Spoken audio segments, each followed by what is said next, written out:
Oy, te, balitaan ko inaya ka daw ni Oka mag-date. Chika. Apple pie, alam mo, nahahawa ka na pati kay Marites ng pagiging tismosa mo. Ay, te, hindi yun ganun. Nakakatuwa kaya kayong panoorin ni Oka. Ay, ano na nga. Kasi ang uli kong balita kasi ate, parang may aaminin daw dapat sa'yo ni Oka. Kaso hindi natuloy. Ako yung aaminin niya sa'yo natin. May ideya ka ba? Bago ko manggulo yung Lorna na yan. Oh! Flowers for you. Parang masira. Ikaw talaga yung kadate ko. May sasabihin ako sa'yo. Ikaw! Kang muli at Isaw daw po! Hoy! Lord na, hanggang dito ba naman, ha? May nag-uusap dito mga tao, oh. Ano ba? Mahal kita! Mahal dito! Hindi! Bakit mo ako dito dinala kung mahal pala dito? Alam mo naman si Oka, lahat ng bagay dinadaan niya sa biro, takot na takot magseryoso. Pero alam mo,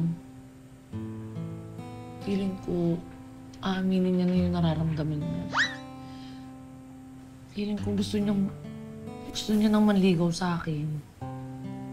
Ganda. Ganda. Ganda. Eh, ano naman isasagot mo sakali? Hindi naman ganun kadali yun, huy. Siguro sasabihin ko sa kanya, bigyan niya ako ng konting panahon, gano'n. Ate, tingnan mo ha. Ganito. Single ka. Oh. Single si Oka. Oh. Eh, di walang sabit.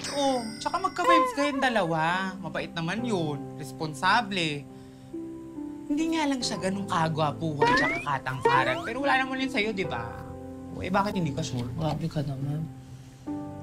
Eh, Apple Pie, alam mo namang kwento ng buhay ko, yung mga pinagdaanan ko kay Hector. Alam mo, sobra akong nagmahal. Sobra din naman ako nasaktan. Ayoko na maulit yun. Takot na ako. O sige, bigyan kita ng senaryo. Ganito. What if maging shota ako si Oka? Oh. What if mag-away kami?